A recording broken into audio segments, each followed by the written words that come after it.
নমস্কার, Surajit academy YouTube চ্যানেলে আপনাকে স্বাগত জানাই। এই ভিডিওর মাধ্যমে আপনাদেরকে কয়েকটি গুরুত্বপূর্ণ বিষয় ইনফরমেশন দিতে এসেছি। আপনারা আমাকে অনেকে কমেন্ট করছেন, বিভিন্ন জন আমাকে কিন্তু ইতিমধ্যে বহু বাংলা আবাস যোজনার উপভোক্তা যারা রয়েছেন আপনারা আমাকে কমেন্ট করছেন, আপনাদের নানান কোয়ারিজ রয়েছে, সেগুলোকে আপনাদেরকে ক্লিয়ার ইনফরমেশন দেব। এবং তার সঙ্গে সঙ্গে আপনাদেরকে প্রথমত যে বিষয়টা নিয়ে এই ভিডিওটা, সেটা হচ্ছে যে সুরক্ষা বলয়, বাংলা আবাস যোজনা সুরক্ষা বলয় তৈরি করা হচ্ছে। আপনাদেরকে ইনফরমেশন দেব যে এই সুরক্ষা বলয়টা কি জন্য রাজ্য সরকার এই সুরক্ষা বলয়ের উদ্যোগ নিয়েছেন, এই সুরক্ষা বলয়ের মাধ্যমে উপভোক্তাদের, বাংলা আবাস যোজনার উপভোক্তাদের কি সুবিধা হতে পারে, কেনই বা এই অভিনব উদ্যোগ নিতে চলেছে রাজ্য সরকারের নির্দেশে পঞ্চায়েত দপ্তর, এই বিষয়ে আপনাদেরকে ক্লিয়ার ইনফরমেশন দেব। তাতে আপনাদের কি সুবিধা হবে এই বিষয়ে আপনাদেরকে ক্লিয়ার ইনফরমেশন দেব। এবং তারপরে ইতিমধ্যে আপনারা আমাকে হাজার উপভোক্তারা আমাকে কমেন্ট করছেন, অনেক গুরুত্বপূর্ণ কমেন্ট আমাকে করছেন, অনেক জিজ্ঞাসা আপনাদের রয়েছে, সেই বিষয়টাও আপনাদেরকে অ্যান্সার দেব এই প্রতিবেদন, এই লাইভ প্রোগ্রামের মাধ্যমে। প্রথমত আপনাদেরকে বলে রাখি এই সুরক্ষা বলয়টা কি। দেখুন, আপনারা অনেকেই বলছেন যে এর আগে তো কখনো এই সুরক্ষা বলয়ের যে প্রসেসিং, এটার তো প্রয়োজন পড়েনি এর আগে কখনো, তাহলে এখন কেন এটার প্রয়োজন পড়ছে? দেখুন, সরকার টাকাটা দেবে সরকার আপনাদের অ্যাকাউন্টে।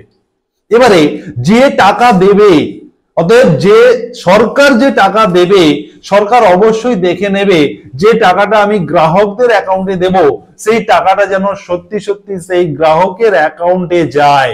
না হলে টাকা প্রদান করে দেওয়া হবে, টাকা গভর্নমেন্টের অ্যাকাউন্ট থেকে বেরিয়ে যাবে, ডেবিট হবে, কিন্তু টাকাটা গ্রাহকদের অ্যাকাউন্টে না গিয়ে সেই টাকাটা কোনো হ্যাকারের অ্যাকাউন্টে চলে যাবে, এবং সেই হ্যাকারের বাড়ি হবে ভিন্ন কোনো রাজ্যে বা ভিন্ন কোনো দেশে। এবারে সেই টাকা উদ্ধার করার জন্য 60,000 টাকা কি 1 লাখ টাকা তার অ্যাকাউন্টে, 1,20,000 টাকা চলে গেল। প্রথমত 60,000 টাকা তার অ্যাকাউন্টে চলে গেলে সেই 60,000 টাকাটা উদ্ধার করতে গিয়ে দেখা যাবে যে আরো 60,000 টাকা তার সঙ্গে যুক্ত হয়ে খরচ হয়ে গেছে সেই টাকা উদ্ধার করার জন্য। অতএব গভর্নমেন্ট দেখে নেবে যে আমি যে টাকাটা প্রদান করব সেটা যেন সঠিক উপভোক্তার ব্যাংক অ্যাকাউন্টে সেটা যেন যায়, এটা কিন্তু সরকার দেখে নিতে চাইছে। কারণ বলি, সেই 2019 সাল থেকে তরুণের স্বপ্ন প্রকল্পের যে টাকা রাজ্য সরকার দ্বাদশ শ্রেণীর যে ছেলে মেয়েদের ব্যাংক অ্যাকাউন্টে পাঠানো শুরু করেছিল, সেই 19-20 সাল থেকে করোনা পিরিয়ডের পরে তারা যাতে অনলাইনে ক্লাস করতে পারে তার জন্য ট্যাবের টাকা দেওয়ার একটা পরিকল্পনা এবং একটা স্কিম নিয়ে আসা হয়, যার নাম তরুণের স্বপ্ন প্রকল্প। এতদিন পর্যন্ত সেটা কিন্তু অত্যন্ত সহজ এবং সুন্দরভাবে প্রত্যেক স্টুডেন্টের ব্যাংক অ্যাকাউন্টে চলে যেত। কিন্তু 2024 সালে এসে দেখা গেল যে সেই টাকা স্টুডেন্টদের অ্যাকাউন্টে না গিয়ে হ্যাকারদের ব্যাংক অ্যাকাউন্টে চলে যাচ্ছে, এবং সেই টাকা উদ্ধার করার জন্য পুলিশ তদন্ত করছে। বহু ক্রিমিনাল অ্যারেস্ট হয়েছে, যারা হ্যাকাররা তারা অ্যারেস্ট হয়েছেন, এবং এরকম একটা সাইবার প্রতারণার মধ্যে জড়িয়ে যাওয়া মানে সময় নষ্ট, অর্থ সমস্ত কিছুর অপচয় হবে। অতএব যদি টাকা প্রদানের আগে একটা সুন্দর সিস্টেম লঞ্চ করে সুন্দরভাবে পরিকল্পনা মাফিক যদি এটা করা হয়, তাহলে সমস্ত উপভোক্তা খুব সহজে তার ব্যাংক অ্যাকাউন্টে টাকা পৌঁছে যাবে, সরকারেরও কোনো সমস্যা হবে না, উপভোক্তারেরও কোনো সমস্যা হবে না। অতএব এই বিষয়টা আপনারা একটু ঠান্ডা মাথায় ব্যাপারটাকে ভাবুন। আপনারা অনেকে কমেন্ট করছেন যে এতদিন পর্যন্ত তো কোনো এরকম প্রয়োজন হয়নি, হঠাৎ কেন আজকের প্রয়োজন হলো? দেখুন, যখন যেমন পরিস্থিতি হবে তখন তেমন ব্যবস্থা নিতে হবে, এটা আপনি জানেন, আমিও জানি। অতএব সেই কারণে পঞ্চায়েত দপ্তরের উদ্যোগে একটি অভিনব পরিকল্পনা, অভিনব প্রচেষ্টা, যেটাকে বলা হচ্ছে সুরক্ষা বলয়। এই সুরক্ষা বলয়ের মাধ্যমে কি করা হবে, একটি নতুন পোর্টাল তৈরি করা হচ্ছে। পঞ্চায়েত দপ্তরের আন্ডারে একটি অনলাইন পোর্টাল তৈরি করা হচ্ছে, যে পোর্টালের মাধ্যমে যারা অরিজিনালি এলিজিবল বা যোগ্য যে সমস্ত উপভোক্তারা রয়েছেন, যারা এই ডিসেম্বরে 1,20,000 টাকার বাড়ি পেতে চলেছেন, টাকা অ্যাকাউন্টে ঢুকতে চলেছে, সেই সমস্ত উপভোক্তাদের একটি ফাইনাল লিস্ট বানানো হচ্ছে, এবং তাদেরকে SMS এর মাধ্যমে জানিয়ে দেওয়া হবে যে আপনি এই বাংলা আবাস যোজনার টাকা পেতে চলেছেন বা আপনি সিলেক্ট হয়েছেন। অতএব আপনার মোবাইলে একটা এসএমএস পৌঁছে যাবে এবং সেই এসএমএস এ আপনাকে জানিয়ে দেওয়া হবে পঞ্চায়েত দপ্তরের উদ্যোগে এবং বিডিও অফিসের তত্ত্বাবধানে পঞ্চায়েত দপ্তরের মিলিত প্রচেষ্টায় একটি ক্যাম্প আপনার এলাকাতে, একটি ক্যাম্প অফিস ক্যাম্প অর্গানাইজ করা হবে, যেখানে আপনাকে ডেকে পাঠানো হবে আপনার এসএমএস এর মাধ্যমে, অথবা আপনারা কিন্তু আপনাদের এলাকার যারা জনপ্রতিনিধি যারা রয়েছেন তাদের হাত ধরে তাদের মারফত কিন্তু আপনার কাছে খবরটা পৌঁছে যাবে। আপনারা ইতিমধ্যে প্রত্যেকেই জেনে গেছেন যে কারা এই বাংলা আবাস যোজনার বাড়ির টাকা পেতে চলেছেন, এতক্ষণে আপনারা জেনে গেছেন, কারণ 27 তারিখ থেকে লিস্ট পাবলিশ হয়ে গেছে। অতএব আপনারা প্রত্যেকেই জানেন যে আপনি টাকা পাবেন। যারা টাকা পাবেন জেনে গেছেন, আপনারা প্রত্যেকে সতর্ক থাকবেন। আপনাদেরকে যেটা করতে হবে, আপনারা একটু মোবাইলের দিকে খোঁজ রাখুন। মোবাইলে আপনার যে মোবাইল নাম্বারটা দিয়েছেন সেই মোবাইলের এসএমএস গুলো মাঝে মধ্যে চেক করে রাখুন। 2-1 দিনের মধ্যে কিন্তু আপনাদের মোবাইলে সেই এসএমএস চলে যাবে যে আপনি বাংলা আবাস যোজনায় সিলেক্ট হয়েছেন। এবারে এই যে এসএমএস চলে গেল মানে এবারে আপনাকে প্রস্তুত থাকতে হবে, ক্যাম্প অফিসে আপনাকে কিন্তু সশরীরে উপস্থিত থাকতে হবে। ইতিমধ্যে আপনারা অনেকে আমাকে কমেন্ট করছেন যে আমি তো এই মুহূর্তে বাইরে কাজ করছি, আমি কিভাবে তাহলে আমার এই ক্যাম্প অফিসে আমি যদি না যাই তাহলে কি হবে? এটাও আপনাদেরকে বলে দেবো, আপনারা অলরেডি আমাকে কমেন্ট করেছেন। সেই প্রসঙ্গে আপনাদের পরে আসছি, আপনারা যে কমেন্টগুলো আমাকে করছেন সেই প্রসঙ্গে পরে আসছি। প্রথমে আপনাকে সিস্টেমটা বলে দিই, তাহলে আপনি এসএমএস পেয়ে গেলেন বা আপনি জানতে পারলেন যে আপনাকে ক্যাম্পে যেতে হবে। কোথায় ক্যাম্প হবে সেটাও আপনি জেনে যাবেন। সেই ক্যাম্পে আপনাকে কি কি নিয়ে যেতে হবে। প্রথমত আপনাকে আপনার আধার কার্ডটি নেবেন অরিজিনাল, দ্বিতীয়ত আপনি ব্যাংক অ্যাকাউন্ট নেবেন, তৃতীয়ত আপনি আপনার মোবাইলটা নেবেন যে মোবাইল নাম্বারটা আপনি দিয়েছেন। অতএব এই 3টে মূল গুরুত্বপূর্ণ ডকুমেন্ট, 3 মূল গুরুত্বপূর্ণ জিনিস এটা আপনাকে নিতে হবে। এবং 2 নম্বরে আপনি জমির পর্চা এবং খাদ্য সুরক্ষা কার্ডটা জাস্ট হাতে রাখবেন, যদি প্রয়োজন হয় জাস্ট হাতে রাখবেন।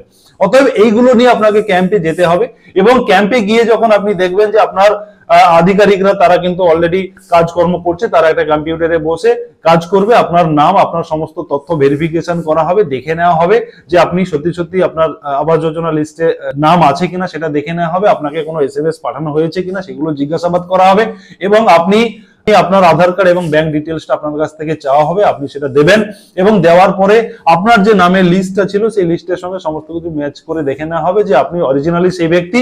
তারপরে কি হবে, আপনার মোবাইলে একটি এসএমএস পাঠানো হবে, তারাই পাঠাবেন, সেই আধিকারিক যারা কাজ করবেন অফিসাররা তারাই কিন্তু আপনার মোবাইলে ওটিপি পাঠাবেন এবং সেই ওটিপি নাম্বারটি আপনাকে বলে দিতে হবে। অতএব এই যে ওটিপি নাম্বারটি আপনি বলে দিলেন, তাহলে আপনার এই বাংলা আবাস যোজনা পোর্টালের সঙ্গে আপনি আপনার সমস্ত ডিটেলস এর সঙ্গে আপনার আধার কার্ড, আপনার ব্যাংক অ্যাকাউন্ট এবং আপনার মোবাইল নাম্বারটা ট্যাগ হয়ে যাবে।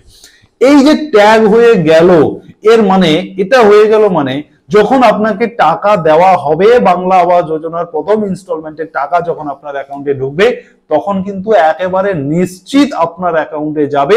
সেভাবেই কিন্তু সুরক্ষা বলয় তৈরি করা হচ্ছে, অন্য কারোর অ্যাকাউন্টে চলে যাওয়ার কোনো সম্ভাবনা থাকবে না। অতএব এই বিষয়টাকে, এই যে সাইবার ক্রাইম বা সাইবার প্রতারণা যেভাবে হচ্ছে সেটাকে আটকানোর জন্য কিন্তু এই অভিনব উদ্যোগ। অতএব এই বিষয়টার সঙ্গে সরকারি যে অভিনব প্রচেষ্টার যে উদ্যোগ, সেই উদ্যোগের সঙ্গে আপনারা যারা বাংলা আবাস যোজনার উপভোক্তা যারা বাড়ি পেতে চলেছেন আপনাদের কিন্তু সহযোগিতা করতে হবে। অতএব এটার মাধ্যমে কিন্তু আপনি টাকা পাবেন এবং নিশ্চিত আপনার অ্যাকাউন্টে ঢুকবে, কোথাও চলে যাওয়ার সম্ভাবনা নেই। এর বিগত দিনগুলোতে দেখা গেছে যে টাকা যিনি সত্যি উপভোক্তা যিনি, তার অ্যাকাউন্টে না গিয়ে অন্যান্য অ্যাকাউন্টেও বিভিন্নভাবে বিভিন্ন সময় চলে গেছে ভুলবশত, এরকম ঘটনা কিন্তু হয়েছে। অতএব এই সমস্যার সমাধানে কিন্তু এই অভিনব উদ্যোগ। অতএব আপনাকে এই এসএমএস আপনার মোবাইলে এসএমএস পৌঁছে যাবে। আপনারা আমাকে কমেন্ট করছেন যে কবে থেকে এসএমএস পৌঁছবে। দেখুন এই মুহূর্তে কিন্তু এই খবরটি পঞ্চায়েত দপ্তর থেকে প্রকাশ করা হয়েছে, একটা এসওপি লঞ্চ করা হয়েছে। এসওপি মানে হচ্ছে একটা প্রসিডিওর ফরম্যাট লঞ্চ করা হয়েছে যে কি কি পদ্ধতিতে এই সুরক্ষা বলয়ের কাজটি হবে, কবে কোথায় কখন এই ক্যাম্প অনুষ্ঠিত হবে, কারা কিভাবে সেই ক্যাম্পের বিষয়টি জানতে পারবেন, সমস্ত বিষয় একটা কিন্তু প্ল্যানিং করে নেওয়া হয়েছে। সেটা অলরেডি পঞ্চায়েতে বিডিও অফিসে পাঠিয়ে দেওয়া হচ্ছে, সেই মতো করে কিন্তু কাজ চলছে। আপনারা হয়তো 2-1 দিনের মধ্যে আপনার মোবাইলে এসএমএস পেয়ে যাবেন অলরেডি, আপনাকে হয়তো ডেকে নেওয়া হবে বিভিন্ন ভাবে যোগাযোগ করে আপনাকে কিন্তু ডেকে নেওয়া হবে বা এসএমএসও করে দেওয়া হবে। অতএব এই বিষয়টা আপনাদেরকে, এই সুরক্ষা বলয় বিষয়ে একটা ক্লিয়ার ইনফরমেশন আপনাদেরকে দিলাম। এবারে আমি আপনাদেরকে বলবো, অলরেডি আমার একটা ভিডিওতে আপনারা অলরেডি আমাকে কমেন্ট করেছেন। একজন লিখেছেন, নাজমুল হোসেন লিখেছেন, কত তারিখ থেকে এসএমএস মোবাইলে পাঠানো হবে? আপনাদেরকে বলেই দিলাম, 2-3 দিনের মধ্যে আপনাদের অ্যাকাউন্টে মোবাইলে এসএমএস পৌঁছে যাবে। তার কিন্তু প্রসেসিং অফিসিয়াল ভাবে চলছে। যেহেতু মাননীয় মুখ্যমন্ত্রী বলে দিয়েছেন, ঘোষণা করে দিয়েছেন 15 তারিখের পর থেকে আপনারা এই বাংলা আবাস যোজনার প্রথম কিস্তির টাকা আপনারা পেয়ে যাবেন। সে কারণে কিন্তু খুব জোরালো ভাবে, খুব তৎপর ভাবে কিন্তু অফিসিয়ালি কাজকর্মগুলো চলছে। আপনারা মোবাইল দেখে রাখুন, আপনাদের কাছে কিন্তু এসএমএস পৌঁছে যাবে এবং খবরও আপনারা পেয়ে যাবেন। এবারে আমাকে একজন লিখেছেন, মৃণাল মন্ডল লিখেছেন, আমার ডকুমেন্ট সব দেওয়া আছে বাট আমি তো বাড়িতে নেই, তাহলে কি হতে পারে? দেখুন, এই বিষয়টা আপনাদেরকে বলি, যদি আপনি বাড়িতে না থাকেন তাহলে আপনার বাড়ির আপনার মা বাবা বা আপনার স্ত্রী কিংবা আপনার যোগ্য যদি পুত্র সন্তান বা কন্যা সন্তান থেকে থাকেন, আপনার বাড়ির যে কেউ আপনার হয়ে মেম্বার আপনার হয়ে সেই ক্যাম্প অফিসে উপস্থিত হবে এবং সেখানে আপনার সমস্ত ডকুমেন্টস নিয়ে যাবে এবং যে মোবাইলে আপনি এসএমএসটা ওটিপিটা নিতে চাইবেন সেই মোবাইল নাম্বারটা দিতে হবে। এবং আপনি যদি চান যে আপনার মোবাইলে ওটিপিটি নেবেন, তাহলে আপনার কাছে ওটিপি যাওয়ার সঙ্গে সঙ্গে আপনাকে ফোন করে সেই ওটিপিটা বলে দিতে হবে। এভাবে কিন্তু আপনাকে একটু ম্যানেজ করে নিতে হবে এবং যিনি ক্যাম্পে থাকবেন, যিনি অফিসার ক্যাম্পে থাকবেন, তার সঙ্গে আপনি যাকে পাঠাবেন একটু কথা বলে নিতে বলবেন। কিছু একটা তো সলিউশন হবে এটা নিয়ে, এটার জন্য আটকে যাবে না, কিছু একটা সলিউশন হবে, আপনি নিশ্চিন্তে থাকুন। এবারে একজন সমাজ ওয়াইটি লিখেছেন, দাদা আমার আধার কার্ডে যে ফোন নাম্বার আছে সেই সিম আমার নেই এখন, তাহলে কি করব? এখন বিষয়টা হচ্ছে যে এখানে যে আপনার আধারে যে ফোন রয়েছে, নাম্বার রয়েছে বা আপনার ব্যাংকে যে মোবাইল নাম্বারটা রয়েছে সেটাকে কিন্তু চাওয়া হচ্ছে না। আপনি যে নাম্বারটা ওখানে গিয়ে দেবেন সেই নাম্বারটাই আপনার কিন্তু ওখানে ট্যাগ হয়ে যাবে। অতএব আধারের সাথে যে মোবাইলটা রয়েছে সেটাই যে ম্যান্ডেটরি দিতে হবে এমন খবর এখনো পর্যন্ত আমাদের কাছে নেই। তবে এটার জন্য কোনো কিছু অসুবিধা হবে না, যে মোবাইলটা আপনি নিয়ে যাবেন ওখানে সেই মোবাইল নাম্বারই ট্যাগ হয়ে যাবে, এটা অসুবিধা হবে না এ পর্যন্ত আমার যে ধারণা রয়েছে। অতএব এমনটা নির্দেশিকা নেই যে আধারের সাথে মোবাইল যোগ থাকতে হবে বা ব্যাংকের সাথে মোবাইল যোগ থাকতে হবে এবং সেই মোবাইলটা নিয়ে যেতে হবে, এমন নির্দেশিকা কিন্তু নেই। যে কোনো একটা মোবাইল নিয়ে গেলেও হয়তো হবে, সেটা আপনি ক্যাম্পে গিয়ে একটু কথা বলে নেবেন, আপনার যারা কাজ করবে, যিনি অফিসাররা যারা কাজ করবে তাদের সাথে কথা বলে নেবেন। অতএব এই সংক্রান্ত যদি আপনাদের আরো কিছু জানার থাকে আপনি অবশ্যই কমেন্ট বক্সে লিখে জানাবেন। আপনি কোথা থেকে দেখছেন, আপনার বাংলা আবাস যোজনার এসএমএস পৌঁছেছে কিনা আপনি কমেন্ট বক্সে লিখে জানান এবং এই লাইভ প্রোগ্রামটি আপনারা প্রত্যেকে শেয়ার করুন, প্রত্যেকের কাছে পৌঁছে দিন। এই সুরক্ষা বলয় বিষয়ে কিন্তু অত্যন্ত গুরুত্বপূর্ণ কথাগুলো বলেছি, যেগুলো আপনাদের জেনে রাখা অত্যন্ত প্রয়োজন।